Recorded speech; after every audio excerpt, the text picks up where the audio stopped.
Welcome to Digital Asset News. Trade the top stories in cryptocurrency and digital assets and break them down into bite-sized pieces. Before we get started, let's do a little housekeeping. First of all, the channel is for entertainment purposes only, not a financial planner, financial analyst, or anything that has to do with finances.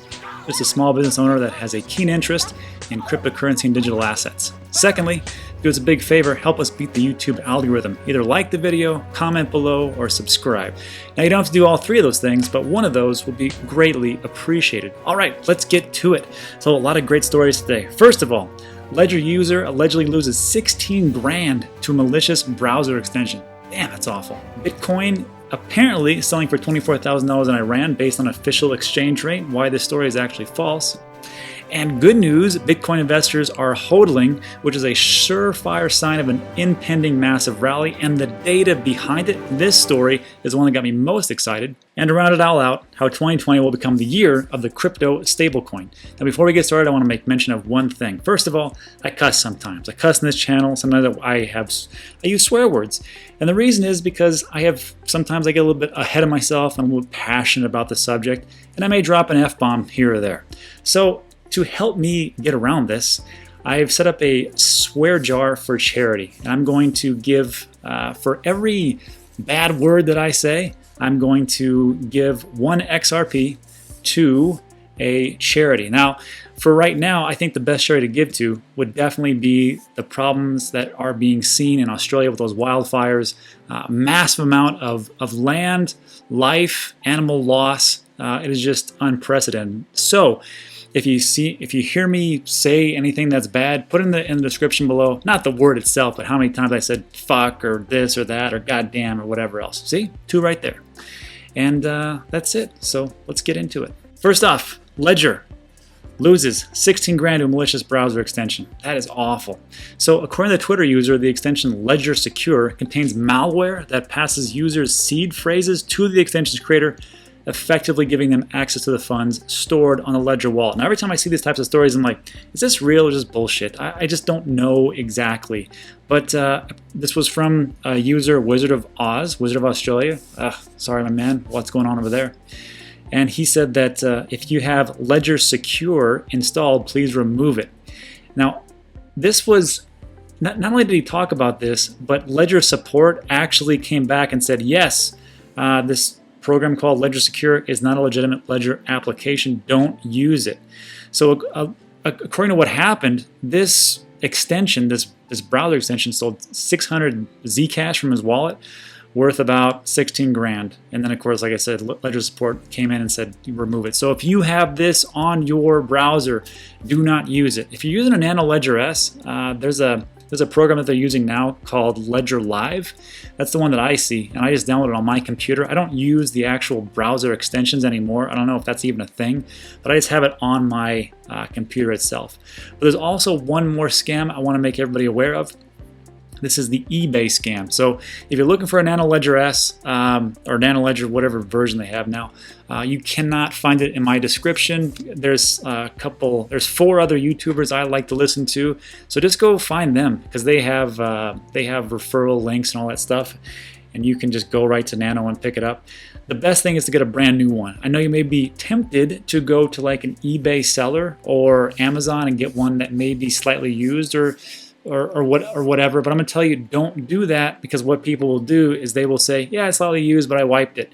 Then you get it, you put your digital assets on there, and the original person still has the seed phrase, and they will wipe out your ledger and take all your digital assets into their account. So if you're going to get anything, make sure it's fresh and new, and that's it. Also, there's a little thing coming up called proof of keys. Remember, if your digital assets of cryptocurrency are on a exchange right now, Coinbase or Binance or whatever else you're using, you're really not in control of it, and it's highly recommended to move it from the exchange onto some type of cold wallet, Nano Ledger S or some sort that means that you are in control. If you don't do this, we have seen many different exchanges being hacked. So if it was me, this is what I did.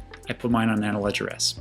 Rounding off this article, it talks about how to use the wallet vendor's proprietary software, which we talk about, but also it says here that phishing scams are unfortunately nothing new in the cryptocurrency space, as these attacks even took 28 $24,600 from users of the peer-to-peer exchange local Bitcoins last year. Peer-to-peer, it's interesting.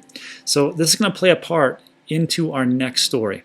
So states here, Bitcoin selling for $24,000 in Iran based on official exchange rate. And this was a question mark because this has actually been debunked already. But it talks about how Iran, and if you're not aware what's going on in world policy, US did an airstrike that wiped out one of Iran's top military leaders. And this is causing turmoil in the region. But here it states Iran-based sellers on peer-to-peer trading platform Local Bitcoins are currently asking for around 1 billion Iranian reals.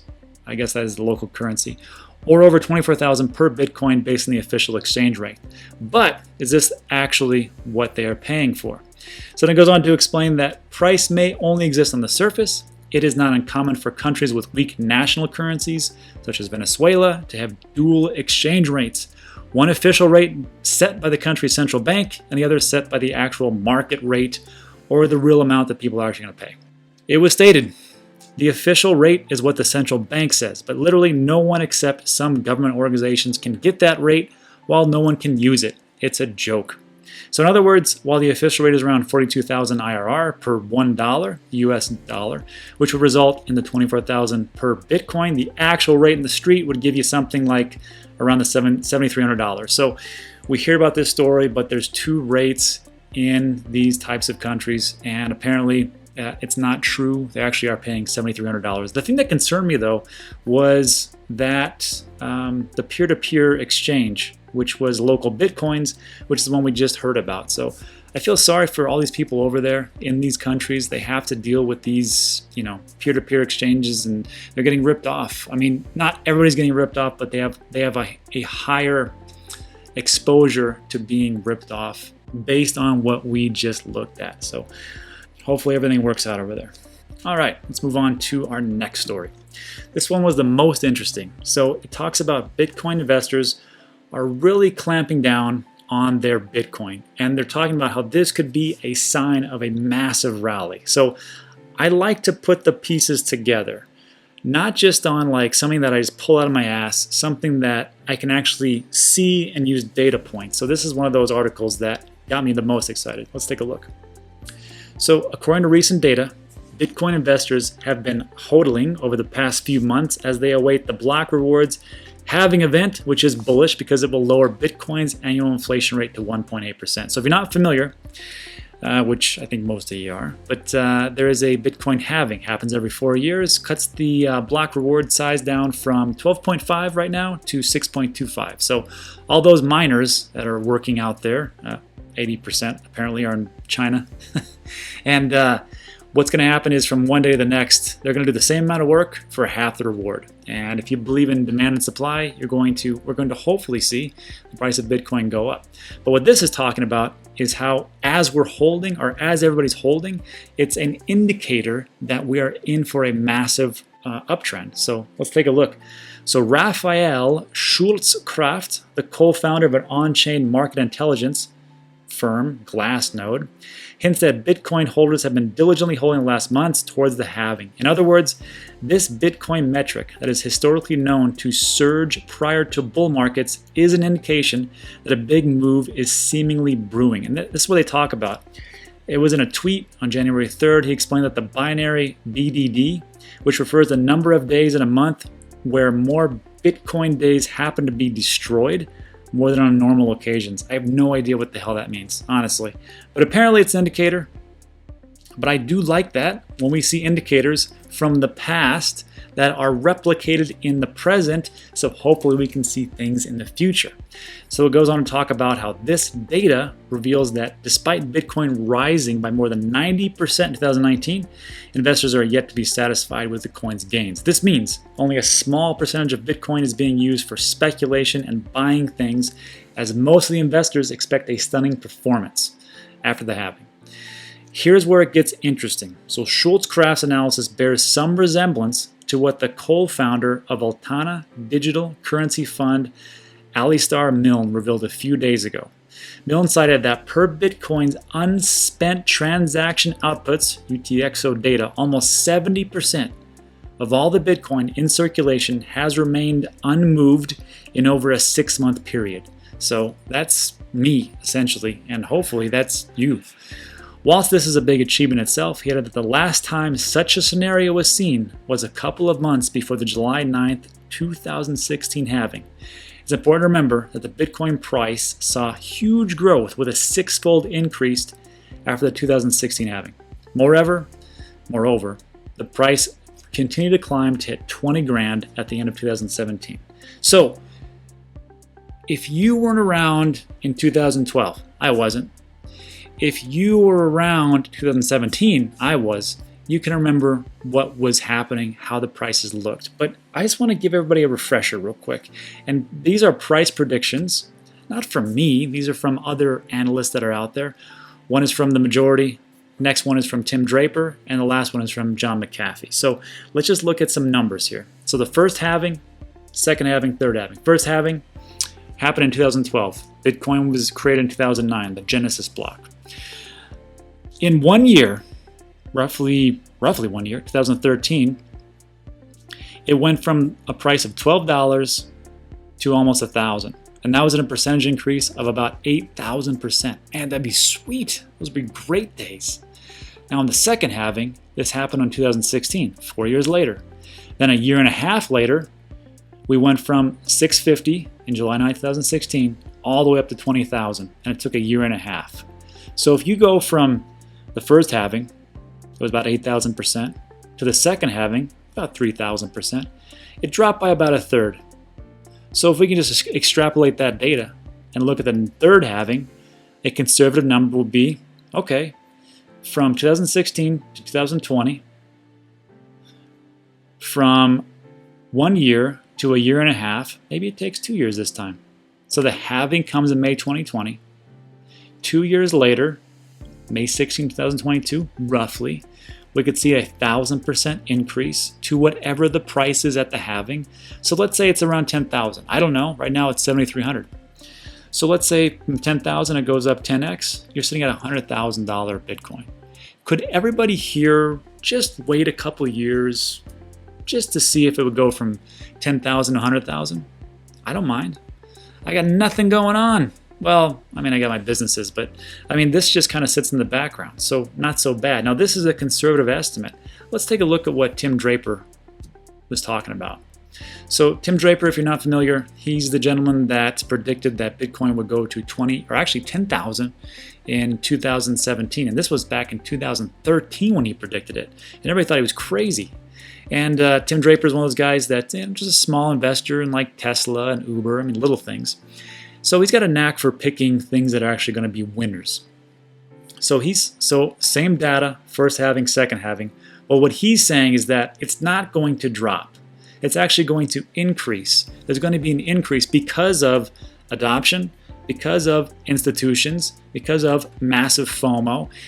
All the railing has been put in place in 2018, 2019 to lead to these big type of gains. And we took a lot of hits. Now, if you were lucky enough to buy Bitcoin at 3,000 and sell it at 14,000, congratulations. For the most of us, that didn't happen. But it was still a good year for Bitcoin. Altcoin, it sucked. However, not to get off point here, but let's take a look at Draper, because he says, no, it's not going to be a year. It's not going to go from a year to a year and a half to 2 years, like in this third halving. He said it's going to be about a year. So at the end of, actually he said 2020. But if you could look at this and go, maybe it's a year. So let's say it takes till May 16, 2021, and it actually goes up by a third. Now you're looking at 4,500%, and that's going from $10,000, maybe at the halving, to $450,000. Now Tim talks about $250,000, somewhere around there. So if we could see gains of anywhere from like $100,000, which would be the conservative number, or we go to 250, 450,000, I'll be okay with anything in between that. Heck, I'd be okay with $10,000 right now. But if I can get that, I'd be fantastically happy. And now if we can look at the last one, John McAfee. If we look at his prediction, he's saying it's going to 1 million, and that would be like, and he says end of 2020. So December 31st, 2020. And if it doesn't happen, he's going to eat his own junk. So Yeah, I mean, any of these three, I'd be happy with. If this happens, I'll dance in the street. But we'll see what happens. All right, last up.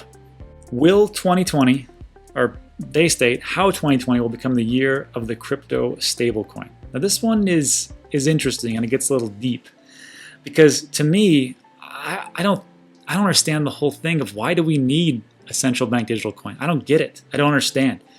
It talks about here the year of the stablecoin. Many of the existing stablecoins may simply disappear, because there's going to be so many that are coming out, and these are dollar-pegged stable coins, so you know, like Tether or USDC or something like that. And I know they're going to go away. That makes sense because we don't need so many stable coins. And I understand that for you traders who are out there, you guys like to, if you make huge gains, you'd like to take those profits and lock them into stable coins because it just sits there and stable, and you can move it in between cryptocurrencies and later on. Great, I get it. But if we're looking at the actual CBDCs, central bank digital coin, here's where the article gets interesting. It talks about member of the governing council of the European Central Bank, Jens Weidmann, recently urged commercial banks to develop their own crypto payment solutions as an alternative to the likes of Libra, which they see as a major threat. So first of all, Libra coin isn't even a thing. It's a white paper, and most of its investors backed out. Facebook, the problem with Facebook is it has no trust. I mean, when it came out, it was great. You can be in contact with all your old friends, and you could see all the things they're doing. Fantastic. The problem was that they stole everybody's data. Well, they didn't steal. I mean, we all agreed to it. Let's be honest. But they weaponized it, and it was a problem. And now in 2020, the most valuable asset these days is your info, and they're taking that and they're selling all our data everywhere. So Facebook is like, you know what? Yeah, we made a mistake on that one, but don't worry. We're going to do this Libra coin and just give us your banking information. Everything will be cool. Are you fucking kidding me? There is no way that I would give my financial information to Facebook. Look, as bad as banks are, I would much rather give all my information to the banks than to Facebook. Jesus Christ, no way. Anyhow, if you're looking at this and you're thinking, well, if you want a solution, central banks, there's already a solution out there. It's called XRP. Just use that, right? And a shout out to Roses on the Moon. She's the one that actually, I saw her tweet about that. I thought, well, yeah, that makes sense. So when I read this part, I'm like, yeah, it's already XRP. Now, look, we've talked about Bitcoin a lot, and we just talked about XRP. So look, if you're a Bitcoin maximalist or an XRP maximalist or Ethereum maximalist, it's okay. We should all cheer for each other because you know what? Everybody thinks you're crazy. I hate to break it to you. So the only place that it's okay is in these echo chambers that you see in all these YouTube videos. So if you ever tried to talk to family, especially over the holidays, like, hey, have you heard about Bitcoin and how great it is and it's going to replace the dollar? And they're like, what are you talking about? That makes no sense. You're nuts. So, just take it for what it is. Like, look, whatever happens in this space, if a digital asset goes up, a cryptocurrency goes up, that kind of pulls us all up. If Bitcoin makes it and pulls and goes up, great. I'm cheering for it because that's one of my holdings, and it's going to help us build everything else up. If XRP goes up, Ethereum goes up, Cardano, I don't care. I mean, great. That legitimizes the whole space the more it comes up. So I'm happy. And I just, for me, I just don't understand the whole thing with like the maximalist and things like that. Just be happy. Be happy that the market's going the way it's going, I think. Anyhow, let's move on. So it goes on to talk about how China is leading the pack with aims to launch its own crypto yuan this year, which was supposed to happen Q1 2020. So we will see. And then following China's lead in the CBCD, that's not right. CBDC, Central Bank Digital Coin. CBCD, I don't know what that is. Race have been central banks in Japan, South Korea, Thailand, Singapore, Sweden, France, and the European Union. Look at all these countries going for a central bank digital coin. Interesting. My question is this: why do we need one? I mean, I understand China. I mean, China's a communist country, so the more power that they have over their people, so much the better, because it's communism, right? Everything's in this big mass, and they want to have control. So they already control the media, they already control information. Now they're going to control the finances and what people buy and pay, and they can look at all that. Sure, okay. So that's China, but why the hell do we need it anywhere else? Like, I don't understand. So I was thinking about this, and then I actually went through. There was a video with Brad Garlinghouse. I want to show you real quick, and he was asked the same question. What do you think about central bank digital coins? Let's take a listen real quick. From now, are you able to exist in a world where the JPM coin exists and other banks have their own forms of cryptocurrencies? Look, the JPM coin, I think, actually in many ways has been great for the industry because, someone who not that long ago was saying Bitcoin's a fraud is now leaning in, and it was a macro good thing for the industry and bringing credibility. I'll give it a thumbs up. The JPM coin, though, if you really think about it, and there's a lot of banks represented in this room, is Wells Fargo going to use the JPM coin? Probably not. Is B of A going to use a JPM coin? Probably not. And so are we all going to have a Wells Fargo coin and a B of A coin? And now what about the interoperability between these coins? The other thing that makes no sense to me, in order to get a JPM coin, you deposit $1 in a JPM account. So it's one-to-one backed in dollars, and you can only use it intra JPM's ledger. Why didn't I just use $1? I actually don't understand what problem that was solving. I think. So it's interesting to me, like, when they're talking about central bank digital coins, CBDC, central banks, I think the terminology is confusing because, like, right there he's talking about JP Morgan coin. JP Morgan's not a central bank. JP Morgan is a commercial bank. So I think when we see CBDC, are we talking about central bank digital coins? Or are we talking about commercial bank digital coins? Because you can do them either way. And there's one more thing I want to talk about. Like, if there actually is going to be a central bank digital coin, what does that do for the commercial banks? Let's listen. And this was Brad Garlinghouse talking to the Economic Club of New York. So all the bankers are there, all the big people in finance, which I think was fascinating. For how it works. I'm glad you brought up the dollar again because I want to transition, particularly for this audience of the Economic Club of New York, China and other countries, but specifically China. China has completed a prototype, I don't know if you all know this, a prototype of a so-called China coin, a digital currency. I believe it's backed by the yuan. It is. And they are about to unleash their own network, similar to what we're talking about here. Are we behind in that here in America? I mean, the Fed is a skeptic when it comes to cryptocurrency. Yeah. The president is a skeptic. You have a lot of people who still don't quite understand it. Singapore, which is considered a financial center of the world, very forward-thinking when it comes to technology. That central banker has expressed a little bit of concern. Yeah. So let's first understand what stablecoins are kind of central bank digital assets is kind of the way they're described. And so what the Chinese government is doing is they are apparently going to launch a central bank digital asset. Let's go back to the thing I said about Starbucks earlier. What problem are we solving? So I look at the Fed today, and I'm sure there are bankers here in the window or in the audience. And if you want to go and call on the Fed for liquidity, you go to the Fed window. You don't get cash. You get digits in a ledger. And so when I'm JP Morgan, I go to the Fed's saying, okay, great, here's some sort of ledger change. It's already digitized. So I've actually been a little bit of a skeptic that central bank digital assets do much that we don't already do today. So you don't think the dollar should be tokenized? It already is. You think about it, how many people here, you look at your net worth statement on a bank account and those are just digits.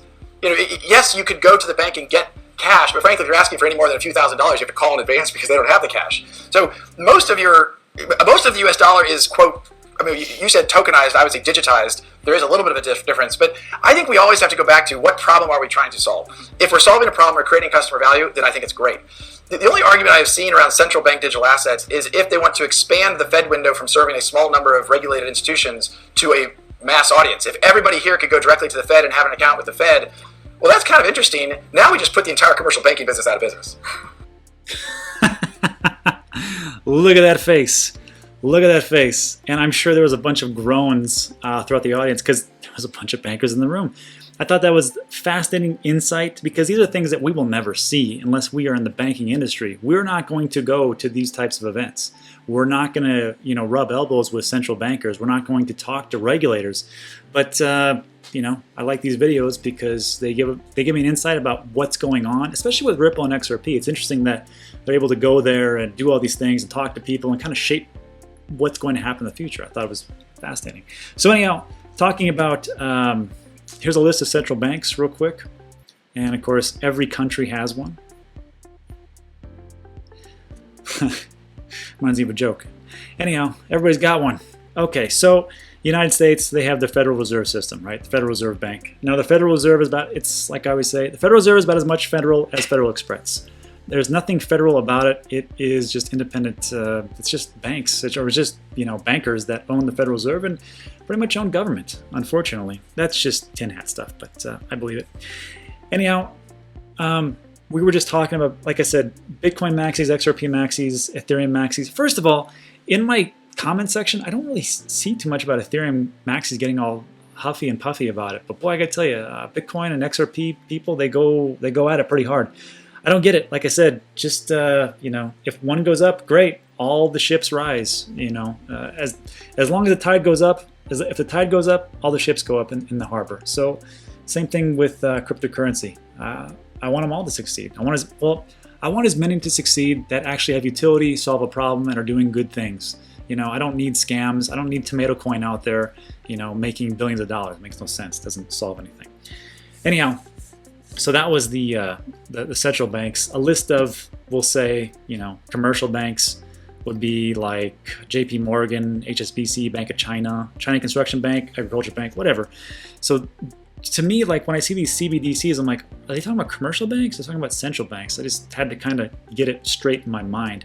And then my next question was, all these banks, all these different things that are going on, all these different cryptocurrencies that are coming about and jockeying for position, is there enough money in the world to have more than one, we'll say, more than one digital asset, more than one cryptocurrency?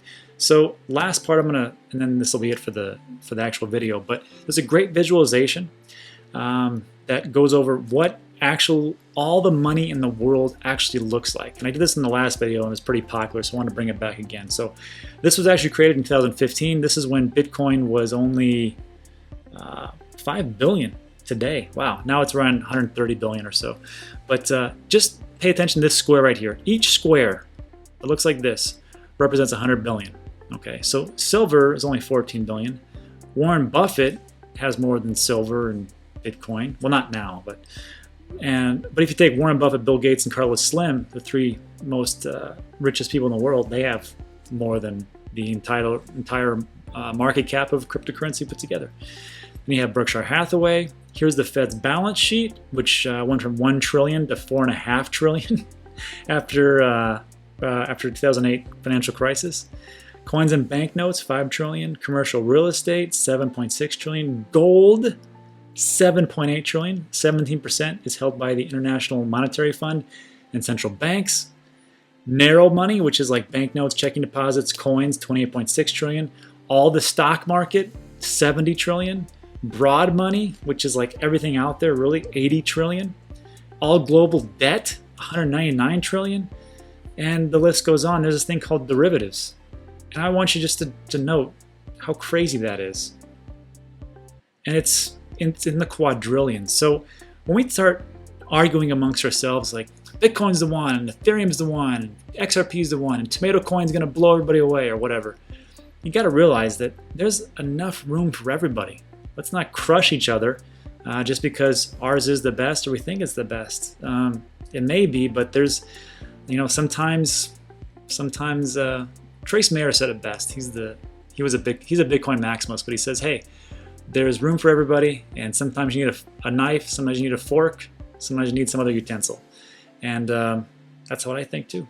So anyhow, thanks for sticking with us and going through the rants. Again, count up all my cussings and such like that, and I'll give some, obviously go to charity, go to Australia. So I appreciate it, and I will see you on the next one.